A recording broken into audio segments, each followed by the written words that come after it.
Good morning, everybody. How's it going? This is Weldon Jones here, Sports Media TV Unfiltered. Um, I haven't been to you guys with a video in a while, but today we're going to go ahead and just recap over what's been going on in the playoffs. So, to start, I want to go ahead and let's just talk about, before we get to the finals, because I know that's the big thing that everyone is kind of up in flames about, the Cavs and the Warriors and, how the series has gone thus far with two-round victories, but let's talk about the series before that. So if we go back to a couple of weeks ago, we were thinking that the Warriors were not even going to make it out of the West this year. Oklahoma City definitely gave them a big-time scare, and that is being modest. Oklahoma City had a shot to kind of finish out the series, and obviously Golden State was just too good for them. Because as soon as Golden State found their style of play, Oklahoma City just pretty much, threw their hands up and said, forget about it. We're out of here. And I don't know if that's as much on Kevin Durant or Russell Westbrook as much as it's just on the fact that the Golden State Warriors had been a superior team for a while. But when we look at that series, the one thing I want to point out is all the talk, all the talk about what Golden State has done and how Oklahoma City was going to put them to rest and stuff like that. And I found it funny almost. One thing about sports fans, and maybe I'm a victim of this sometimes too, but we are prisoners of the moment a lot. Like, the second we saw that Golden State lost 2 games in a row, we thought, oh man, Golden State's done. But you guys have to remember, this is the same team that went 73-9. The same team that managed to only squander 2 games on their home court. The same team that pretty much ran through Portland. Who are they facing in the first round? Houston? Was it Houston? They ran through Houston. Ran through Portland. I mean, these guys literally annihilated the West. This is the same team that beat Oklahoma City 3 times in the regular season. And this is the same team that obviously has the most offensive firepower in the league when they're clicking. And that was the key. You had to see what was going on to understand some of it. And in that Oklahoma City series, when you talk about the Oklahoma City series, the one thing that I would point to, Oklahoma City played great defense. They have great length. Yes, they have all this stuff. They have Kevin Durant, Russell Westbrook. No excuse to lose, right? But who are Steph Curry and Klay Thompson? Like fried chicken? Or are they just there? No. Is Golden State a bad team? Like, do they have a bad team? Do they have bad depth? Like, is Andrew Bogut a scrub? Is Andre Iguodala a scrub? Is Draymond Green a scrub? No. So that, on top of the fact that if anybody can bounce back, it's Golden State, and what's at stake for them. You could chalk it up to appropriate fear or whatever, but they fired off 3 games in a row on Oklahoma City and demoralized the hell out of them in a 7-game series in those last 3 games. You saw Oklahoma City kind of jump out to an early lead, and then Russ and KD got a little arrogant. Especially that press conference where they laughed at the thought of Steph Curry being an underrated defender, which he is an underrated defender, by the way. He leads the league in steals. He holds his own on the ball. He battles with big guys down low when he's stuck with a mismatch. He can't help his physical limitations, that's for sure. And he's not a defensive stopper, but when it comes to effort and actually being in the right position and not gambling and just being a sound defender, Steph Curry is actually an elite defender in that sense. So I don't understand why they were laughing at all. And if they were laughing, then why the hell are you guys throwing like 10 turnovers combined in the 4th quarter? So that's another story, though. But, at that point, I think, it just became evident. You could almost sense a turnaround in Golden State. I mean, they knew what they were, and, they said it, they knew what they were facing going back home down 3-1. And I'm going to be the first one to say I never betted against Golden State. I never said that they were going to lose to the Oklahoma City Thunder. I thought they would beat the Oklahoma City Thunder probably in actually 6. They played a couple of bad games. They let Oklahoma City steal one at home. only their third home loss of the season. And when you look at it that way, those are very alarming events. And yes, that's a very, very nice little bit of light in the tunnel if you were looking for Golden State to lose. But you have to realize who you're talking about here. Golden State. You're talking about Steph Curry. You're talking about Klay Thompson. You're talking about Draymond Green, who had a very shaky series and had some very questionable plays for sure. Yeah, he should have been suspended. No, he wasn't suspended. Am I angry? No, because it was the most entertaining Western Conference Finals I've ever seen. And I've seen some pretty entertaining ones. So, with that being said, Oklahoma City wound up losing, going home in the Western Conference Finals. I'm not going to say they should be happy with how they went out, because Kevin Durant did play like some hot garbage in the last 3 games, if you want to count that. And Russell Westbrook was very turnover prone in the late seconds of the last 3 games, and as it went on for the rest of that series. And yeah, Oklahoma City stunk it up the last 3 games. But let's also give Golden State credit, because people think that, I never understand this. People think that when great shooters miss shots, it's the defense all the time. But what they're not looking at is the fact that Golden State was missing uncontested shots all series. It wasn't just the fact they were missing contested shots. Oklahoma City gave them shots, a lot of shots, and they missed a lot of uncontested shots. I'll look at games 1, 2, and 3. Look at games 1, 2, and 3. And also game 4, when Golden State lost it down the stretch. And the other thing is this. The second that you saw Oklahoma City go back to playing hero ball, that told you what was going to happen for the remainder of the series, because both of these teams wound up converting back to their true identities. Now, Oklahoma City held that identity for quite a while. They moved the ball very well against the Spurs. The roles were very much reversed in that series. But then the real Oklahoma City came out when palms got sweaty. Golden State took Game 5 and they were storming into Oklahoma City for Game 6. Palms got sweaty. Season's on the line. Golden State's getting back into their rhythm again. Some of the stuff we're doing before is not working. Uh-oh. We got a problem here. And then here we go again. Kevin Durant and Russell Westbrook ball. See what I'm saying? So, a lot of these things happen and we don't see it coming unless you actually pay attention to what happened over the course of the season, over the course of the postseason, and over the course of the games in a series. And for anybody that didn't see this coming, you don't know Oklahoma City very well. It's just straight up. So now let's talk about the Eastern Conference Finals. Toronto Raptors came in against the Cleveland Cavaliers. And by the way, congratulations to Dwayne Casey for getting that extension on his contract. He deserved it. He took those guys all the way. They were just outmatched by a Cleveland squad that was very, very hot from 3. And I don't think that you can chalk it up to Toronto being not good enough of a team. They're just young. They need time. And Dwayne Casey is definitely the guy that moved them forward. He went from taking them to a first-round exit all the way to becoming, pretty much Eastern Conference champion runner-up. So congratulations to Dwayne Casey. And to all the people that think Dwayne Casey is a bad coach, you can go suck on something, because you really don't know basketball then. He is probably one of the greatest basketball minds we have right now coaching in the league. What he's done with that young Raptors team, keeping his faith in Kyle Lowry and DeMar DeRozan, keeping these guys, making sure these guys bounce back well. What he's done for this team cannot be replicated easily anywhere else. So, mad respect to Dwayne Casey. Now, back to the series. Cleveland closed out in 6. But weren't they supposed to? In fact, wasn't it supposed to be a sweep? Well, in my eyes, it wasn't supposed to be a sweep, because I knew how good the Raptors actually are. And the Raptors aren't the Hawks. Let me just go ahead and say that right now.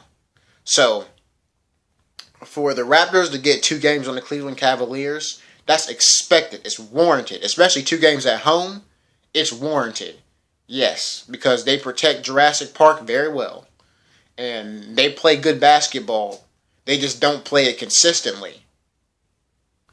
So they couldn't get 4 games, but I could definitely see them getting 2. And they got 2. Now, LeBron went on to advance, but when we talk about the finals, which I'm going to get to right now, he had something else coming. So, when we talk about the finals, in that Raptors series, Kevin Love and Kyrie were great against Kyle Lowry, DeMar DeRozan, and the Toronto Raptors, who play little to no defense if they're not motivated. Right? Now, here's the real test right here. The first 2 games of this Golden State series, the tale of the tape has been this. Golden State's defense has been highly superior and is actually showing the Cavs for the real team that they are, which means this Cavs 3-ball offense is not working. And I said this from the beginning. I said this from the beginning of the postseason. Look at the competition they're playing against. How many teams in the West are going to give them looks like that? Like, really? Think about it now. Cleveland has been feasting on open threes all playoffs long. Now, they run to Golden State, a team with capable defenders to keep LeBron out of the paint, to keep Kyrie out of the paint, to pretty much outquick Kevin Love, because Kevin Love's one shortcoming is that he's slow-footed and he's a little big. You know, he's a traditional big guy.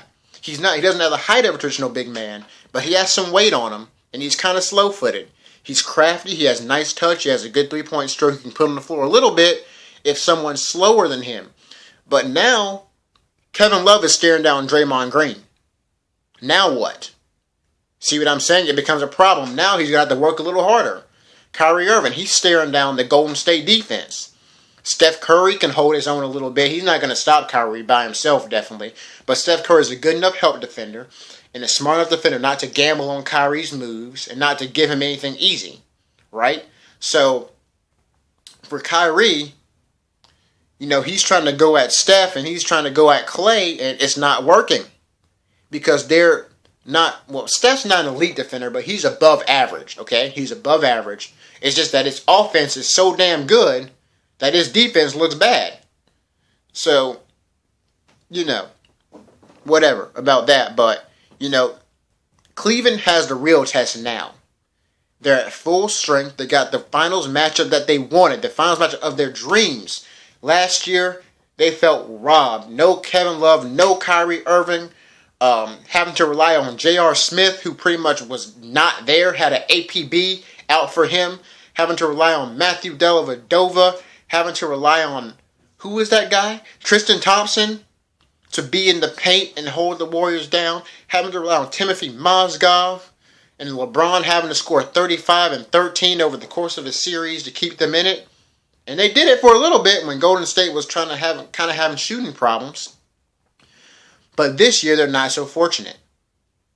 Because now, as we talked about all year, Golden State is back. Golden State is mad. They're real mad because everyone said, oh, they're not real champions. Everyone they played against was injured. What about this year? Talk about turn the tables. They swept the tables on Portland without their MVP. How crazy is that? Yeah, without Steph Curry. They had Portland down 3-1. And you saw Draymond stepping up. You saw Klay stepping up. You saw how damn good this team was. And you understood why they had 73 wins. I am not a Warriors fan. I respect what they're doing. And I don't appreciate the hate that they're getting. Because I'm pretty sure nobody was hating on 95-96 Bulls. Switch Steph Curry and Michael Jordan and people aren't talking this nonsense. They're not talking this shit about last year and the year before that. Oh, no. We get it. Steph ain't Michael. But you know what? Steph has Michael Jordan-like impact on the game. He brings the defense out 30 feet from the basket. He pretty much turns the pick and roll game into a trap dust shoot because you have to double him or he's gonna torch you. And if you don't double him, he's gonna kill you. And when you do double him, he's going to throw it to Draymond. And then Draymond's going to play 4-on-3 ball. And Draymond is an exceptional playmaker. right? So we're seeing all this stuff with Golden State, and this is what Cleveland's up against right now. This is what Cleveland's up against. A team that is, one, angry. Two, they came off a very, very emotional series against OKC. So now their level of play is rising by the day. They're only getting better. They're only getting better and better as this series goes on. And three, they've seen this same stuff last year. The fact that the Cavaliers are having to rely on LeBron James, right? And Kyrie Irving and Kevin Love are doing absolutely nothing makes it just like last year. Except this time, Golden State is shooting the ball well. Except this time, Golden State's defense is on point. Completely on point. I mean, they have it all locked down. You remember that Shannon Fry nonsense? Ty Lue can't even play him anymore. He can't get a shot off. They're closing out on him too fast.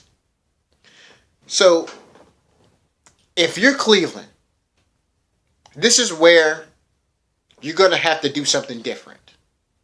If you want to have even have a chance of making this a series or winning this series. First of all, Kyrie Irving does not need the ball in his hands.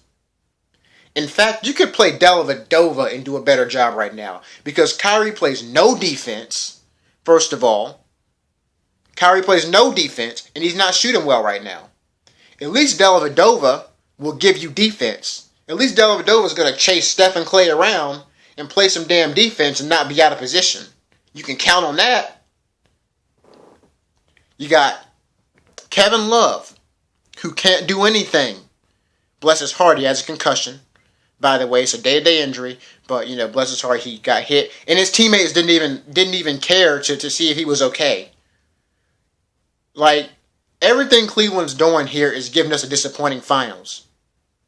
I expected to see a Cleveland team that knew from the start what they were going to do. The second they came in to play Golden State, they should have known all this three-ball stuff needs to go out the window, because that's not what got you where you are. And this is partially on Tyronn Lue. He should have been playing Mozgov more to combat Andrew Bogut's presence in the paint, because they're getting killed down there. Tristan Thompson needs to step up and play like he knows how to play. Kevin Love, before he was injured, didn't do nothing. Once again, bless his heart, he has a concussion. That's not a fun thing to deal with, I understand. But Kevin Love ain't do nothing before that, right? So, and Kyrie needs to find his shot or get some teammates involved. He needs to play smarter.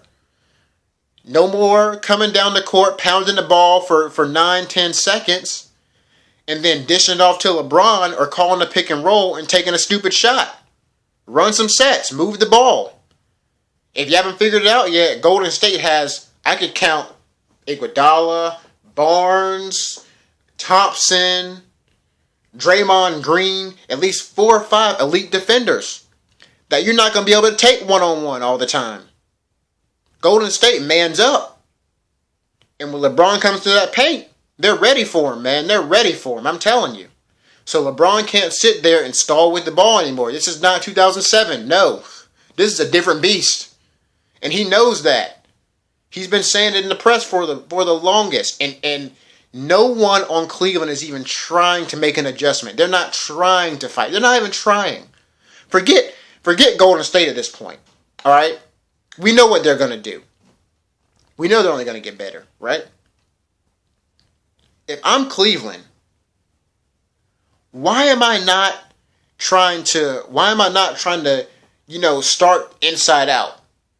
Get in the post, move the ball around, set some screens, get some weak side action.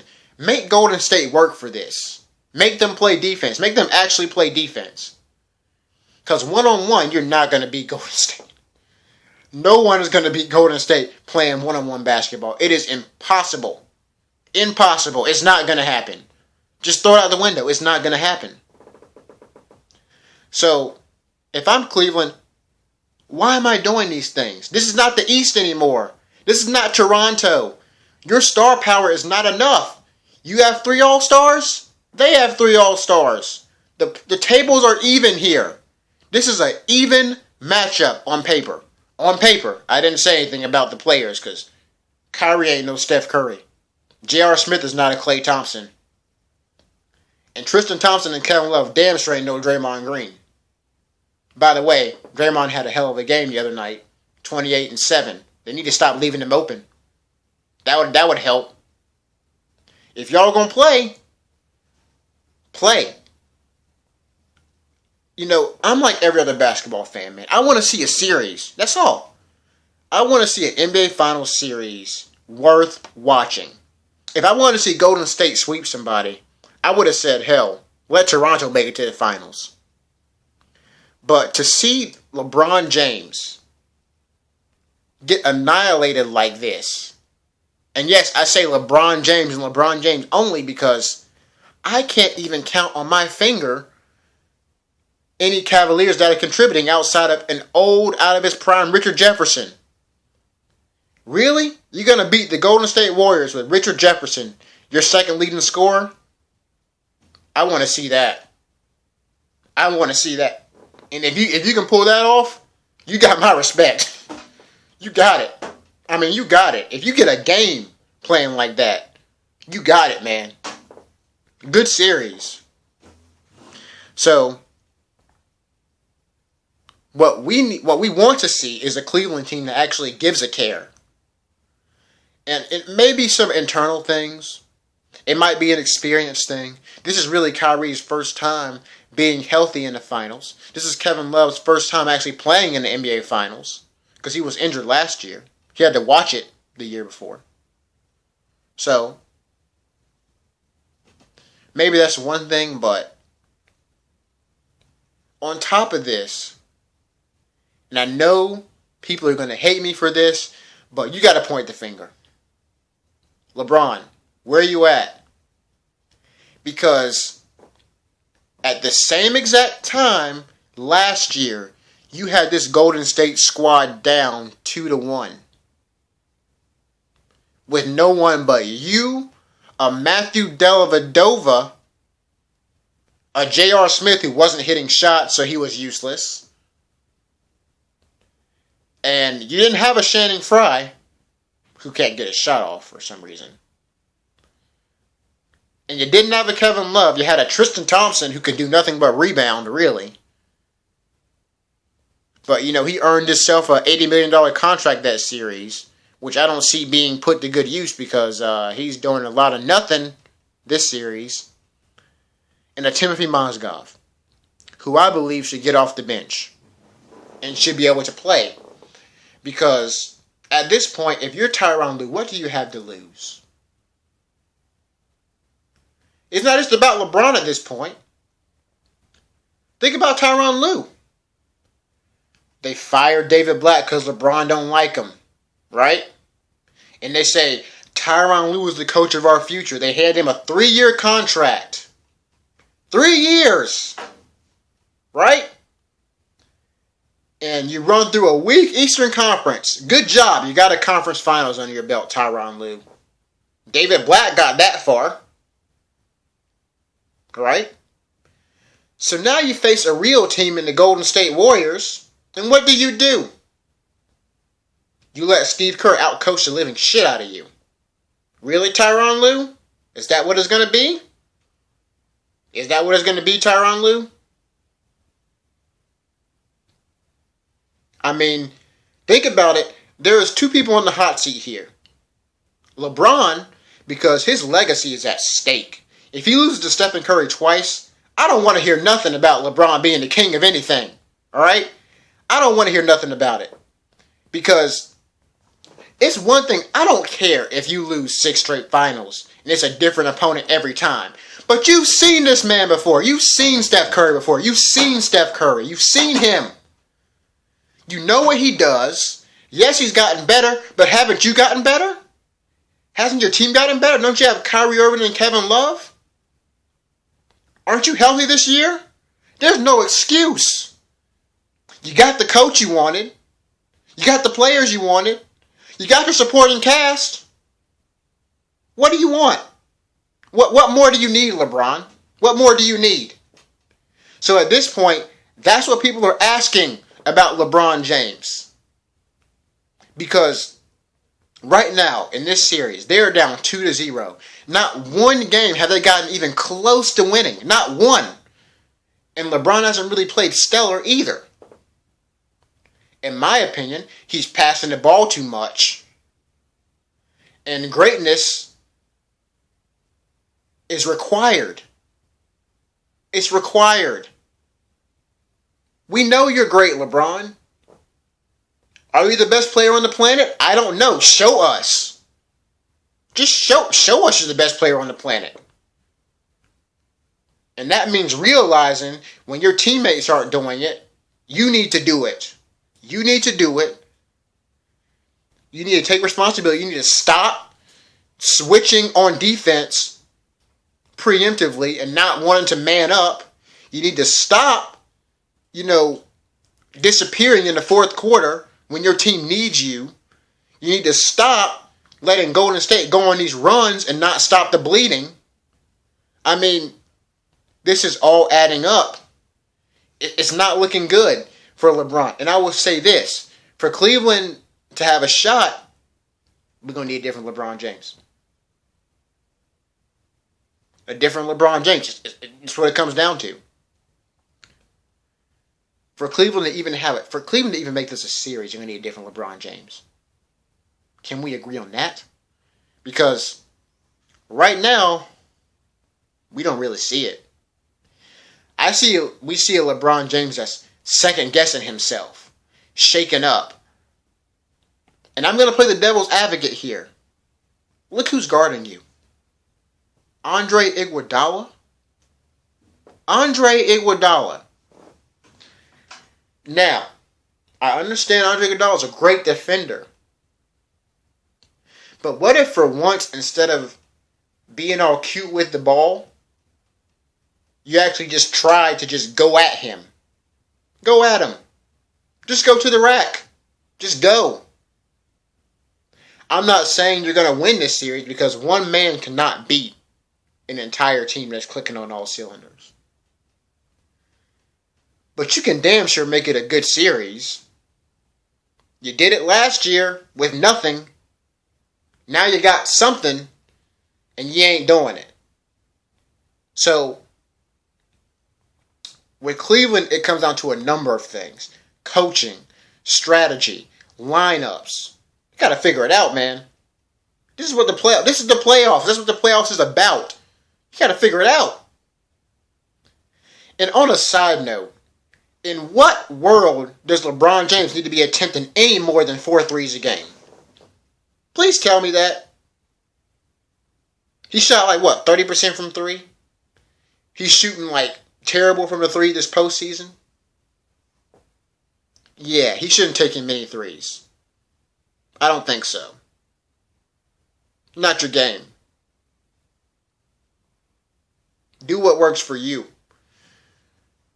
That's just my 10 cents. But when we look at this series, if we had to go by key points, now my rant is over about both sides. Key points for Cleveland going forward: figure out your lineups.